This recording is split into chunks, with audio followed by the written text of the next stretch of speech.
So if you guys remember, the test is tomorrow.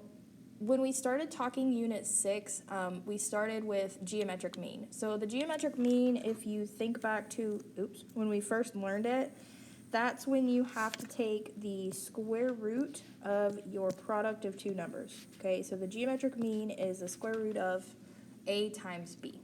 Okay, so what that looks like, if you're looking at your first example, you'll say the square root of 8 times 12. Okay, so there are two different ways you can work through this. For this first one, I'm going to factor out each individual number, and then the other example, I'll do the other way too. Okay, so when you're taking the geometric mean, you want to pull out any perfect squares you have, okay, or like simplify it down to the most simple form. Okay, so one thing I like to think of, and it sounds super corny, please don't judge me, but when you're reducing these radicals, if you think of pairs and squares, I know you're probably judging me right now, but if you think of pairs and squares, those are the things that you have to pull out. Okay, so notice here we have 4 times 4. Okay, this is a pair, right? But if you were to say 4 times 4 is 16, the square root of 16 is what? 4, right? So anytime you have a pair of numbers, that specific number will come out of your radical because you're taking the square root of that. Okay, so 4 comes out, and then you're left with 2 times 3 on the inside. Okay, 2 times 3, there's no pair, and there's no perfect square, so we have to leave that as is. So your answer is 4 times the square root of 6. Okay, all right, looking at our next example, so I'm technically going to work this two different ways. Okay, so we'll do one way like we just did. So that's where we are, again, the square root of our product.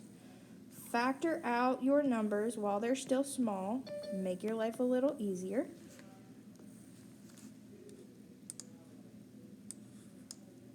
Okay, so here, once you have everything factored out, look for pairs and squares. So we have a pair of 3s. If my pen will work. There we go. So a pair of 3s comes out. So the 3 comes out of your radical, and you're left with the square root of 5. If you factor your numbers first, this is the steps you will take. Okay? If you decide to multiply initially, okay, so this could be option 2 of solving. Again, you start taking the product, so 3 times 15. All right, if we multiply that first, we're going to get 45, so the square root of 45. When you're here, you still have to factor, okay? But with the bigger number, you can look for bigger perfect squares. Okay, so 45 can factor down into 9 times 5. And look, pairs, I don't have any, but I have a perfect square of 9. So if I take the square root of 9, I get 3, right? And then I'm left with square root of 5 underneath. So I know we just solved the same problem twice, but there's two technically different ways that you can work through it. Okay, it's all dependent on how you are more comfortable, what you are more comfortable with number-wise. Okay? So that is how we work with the geometric mean. Now we're going to look at classifying triangles. Okay, so first we need to determine if each set of numbers can in fact be a triangle, and if so, classify it as acute, obtuse, or right. Okay, so in order to determine if it's a triangle, think back to Unit 3 it was, I think. We learned that the sum of two sides has to be greater than the third side, okay, in order to have a triangle. So let's see what that looks like. So we're going to say the sum of 7 and 24, is that greater than 25? Well, 7 and 24 is 31, which is in fact greater than 25, so yes. We have to check for each pair. So 24 and 25, is that greater than 7? Yeah. And 25 and 7, is that greater than 24? Yeah. So since all three pairs are greater than the third side, yes, we do have a triangle. Okay? We have a triangle. Now it's time to classify. All right, in order to classify, we have to use our Pythagorean theorem, okay? Remember, that's when we take the hypotenuse, that longest side, squared, and then compare it to a squared plus b squared, okay? The way we've learned the Pythagorean theorem is c squared is equal to a squared plus b squared, okay? That's for a right triangle. We don't know if this is a right triangle, so I'm going to put a little box there because I'm going to have to fill in this later, okay? Just to keep my thinking straight. So c squared is my longest side of 25. How does it compare to the sum of the other two squares? Okay, so 25 squared is 625. How does that compare to 49 plus 576? Okay, when you add these together, 625, you get 625 on the other side. So 625 and 625 are equal. So, since we have an equal comparison between the two sets of squares, we have a right triangle. Right? Anytime the hypotenuse squared is equal to the sum of the other two squares, it's right. Okay? Equal sign is a right triangle. So let's look at two other examples to see if we get other situations. Okay?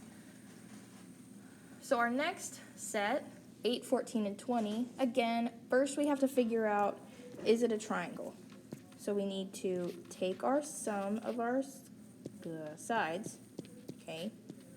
Is 8 plus 14 greater than 20? We get 22 is greater than 20, yes. Check each pair. Typically, I like to just check the first, okay, so 34 is greater than 8. Because if your two smallest sides are greater than the third largest side, then you most likely have a triangle. But it's always good to check. Okay, and then we have 20 plus 8. Is that greater than 14? Yes. Okay.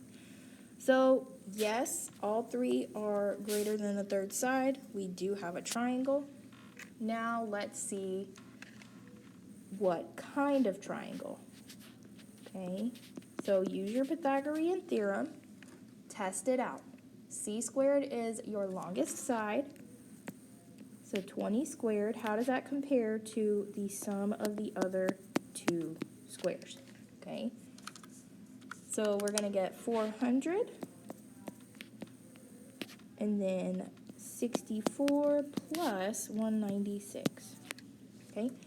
When we add 64 and 196, we get 260, okay? So, in this case, since our hypotenuse squared is greater than the sum of our other two squares, we have an obtuse triangle, okay? So if I was to kind of doodle this out, we would say 8 would be about this long, 14's a little bit longer, and then 20, our longest side, that kind of looks like an obtuse angle, right? It's greater than 90 degrees. It's not perfect, but that's the purpose of checking these, to classify what type of triangle we have. Okay? One more example of this. All right? We have a set of sides. First step, check to see if the sum of 2 is greater than the third. We get 25.5. Is that greater than 26? No. So, good thing with this problem, since the sum of 2 is not greater than the third, it has to be true for all three. Since it doesn't work on this first one, we do not have a triangle. Not a triangle. So, that's it. We don't have to go anymore. If we don't have a triangle, we don't have a triangle to classify. Okay? One extra little note I wanted to tell you guys. So we've seen that right triangles are equal, have an equal comparison. Obtuse has this greater than. If you ever have acute triangles, you'll have c squared less than a squared plus b squared. Okay, just in case you guys see that come up. That's what happens when there is a less than inequality when comparing that hypotenuse. Okay. So moving forward, now we're going to be looking at our triangles, our right triangles, in relation to the altitudes and the legs. Okay. So these are your mean theorems. So thinking back to what these meant, your altitude, that's when we compared the parts of our hypotenuse. So the length of the altitude is equal to the square root of the part times the part of the hypotenuse. So in this case, altitude would equal this part here 2 times this part x. Okay. We also have the leg, which would be equal to the part that's adjacent times the whole hypotenuse. Okay. So if we're talking about y, this is a leg, y, when you set up your equation, you have to use the adjacent part 2 times the entire hypotenuse. Okay. So in order to solve for x, y, and z, we need to think about where to start. If we were to pick the two legs, y and z, we would have to solve for, we would have to know how long our hypotenuse is. But look, part of your hypotenuse is a variable. So in this case, I'm going to solve for x first because I have all the information I need. Okay? So x is part of my hypotenuse. I have the length of my altitude, so let's start there. I know the altitude is equal to part times part. Okay. Altitude is 5, they tell me that, and then the two parts, we have our x and 2, so x times 2. In order to get x by itself, you will need to square the radical. Okay. So when you square a radical, it cancels out, so you're left with x times 2 or 2x equaling 25. Okay. Now to get x by itself, just divide both sides by 2. Okay, so we have x equals 12 and a half. Okay, so let's say 12.5. Now I can say that the full length of my hypotenuse is 14.5. Okay, so this is going to help me out solving for my legs, because for my leg equation, my leg theorem, I need to have the length of the full hypotenuse. Okay, so let's just start with our legs. We'll go alphabetical, so y is next. Again, it's part times whole. Okay, so if we're saying y first, we're going to take that adjacent part, 2 times the full hypotenuse, 14 and a half. Okay, so y is going to equal the square root of 29. Okay, like in the geometric problems earlier, we technically could factor these out, but since there's a decimal included, I'm just going to multiply it straight out. Okay, so the square root of 29 cannot reduce any further, so the length of y is the square root of 29. Okay, and then last but certainly not least, z, our second leg. Okay, it is a leg, so we're going to say the square root of part times whole. Okay, we're looking for z, so we need the adjacent part of the hypotenuse. So 12.5, multiply that times 14.5. Okay, when we multiply these together, you're going to get 181.25, if my pen will work. Come on. There we go. All right, so I really don't want to try to factor a decimal, so in this case, I'm just going to get the answer, the decimal, full out decimal answer. So taking the square root of 181.25, z will equal about, let me just say approximately 13.46. Okay. And moving on to the last thing. So finding x and y, this first triangle we have, we're going to be thinking about a 45, 45, 90. Okay, because when you have a right angle, a right triangle, the two angles are complementary. So if one is 45, the other is 45. So what that means, your two legs are congruent. So this leg will be congruent to this leg. And we know that in a 45, 45, 90, the hypotenuse is equal to the leg times square root of 2. Okay, so this right here is your formula. You want to use this guy to solve for missing parts on a 45, 45, 90. Okay, so I'm going to say my leg is 100, x is my hypotenuse, so hypotenuse equals leg times square root of 2. My x, or hypotenuse, is equal to 100, my leg value, times square root of 2.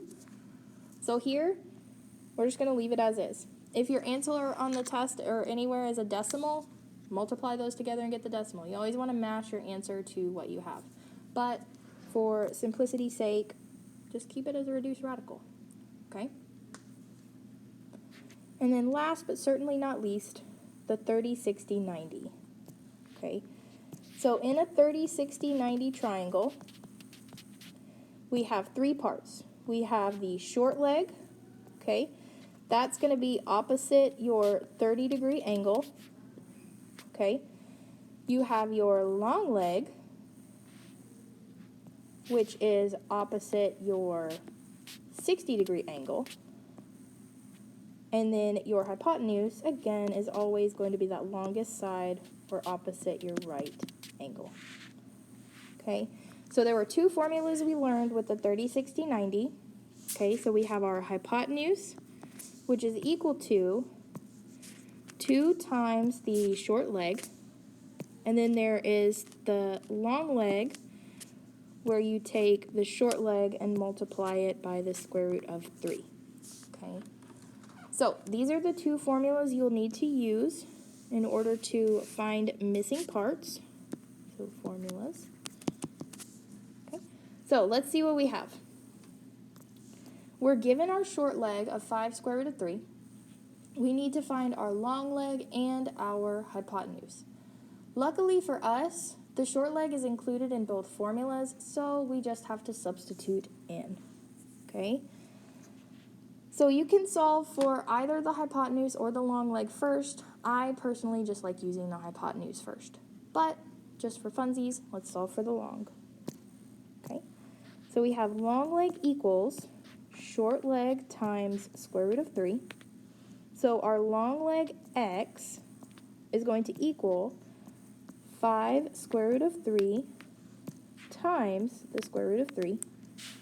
Right, once we're here, we have to simplify this double radical. Okay, so we can say that the square root of 3 times the square root of 3 is equal to the square root of 9, or 3.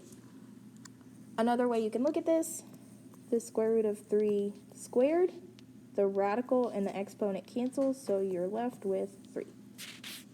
Okay, so x, or your long leg, equals 5 times 3, or 15.